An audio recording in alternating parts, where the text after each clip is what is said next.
This video is going to cover an abridged version of the Coping with Exams workshop.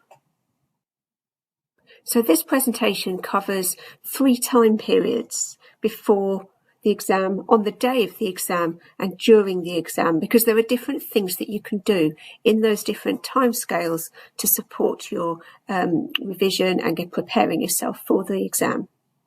So before the exam itself, make sure that you have all the right information about it, about the location, the timing, what content you need to cover, how much time you've got to prepare, where the exam is, whether it's online or whether it's in person.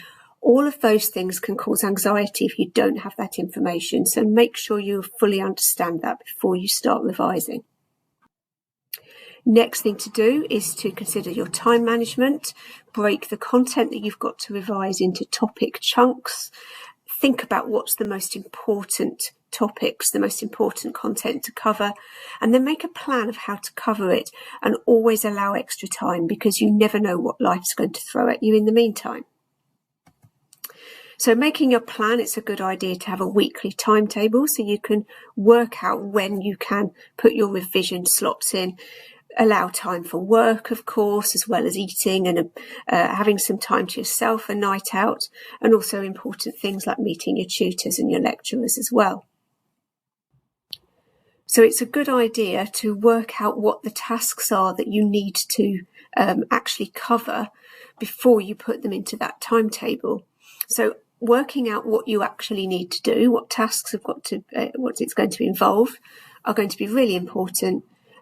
So that you can work out how long you need to give to them. Set yourself a deadline as well when you're going to have completed them by. Now this slide shows you some of the examples of things that you can actually do, those tasks that you can then put into your plan to help you to revise your topics. Now the first 2 are on yellow post-its, rereading and highlighting.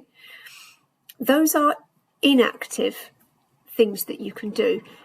It might sound really important to reread your notes and to reread some books and to highlight text you've already made, but they're not active learning methods of revision.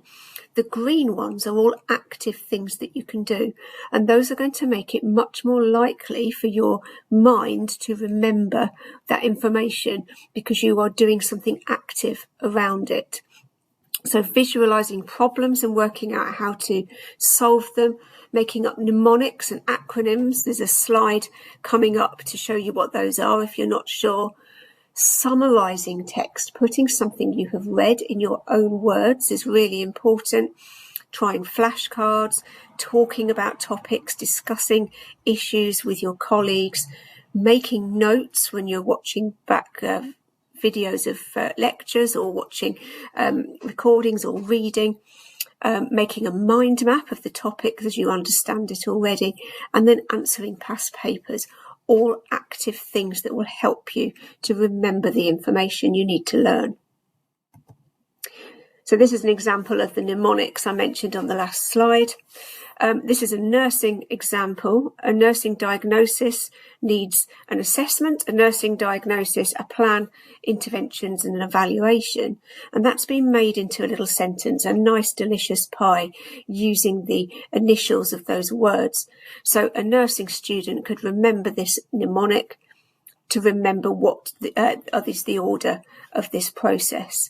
So see if you can make up some or look for some that are related to your subject. So on the day of the exam itself, make sure you prepare yourself before you even go to the exam. Make sure you're comfortable, remove any distractions, find somewhere calm and quiet to read through your notes or to do some last summarizations of what you've been reading.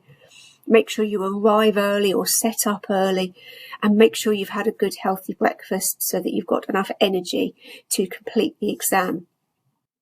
During the exam, it's a good idea to read through the whole paper first. If it's an online exam, that may not be possible, of course, but if it's in person and on paper, then do read all the questions first. Answer the ones you're most confident at first, because that will boost your confidence because you're going to do the ones you find easiest first. If you need to, visualize or draw the problem. If it's a work-based problem that you need to answer, imagine that you are solving that problem in the workplace. And then before you come to the end of the exam, make sure you've got some time to check through your answers, skim read through your written answers. Are they sensible answers? Is this what they're going to be looking for when they come to market? And then have a final read through if you're able to in the time you've got at the end. Now, the library has lots of resources to help you. There are 2 books about exam success here on the screen, as well as chapter 17 of the Study Skills Handbook, which is available in print and as an ebook via the library. So there's an academic skills exams guide. You can see the URL at the bottom of the page there, as well as a module about exams on skills for study, which you can access via the academic skills guides page or by going direct to the link below. Use your university login to create an account, and then that will give you access to the full package. And don't forget to explore our workshops for more help with academic skills.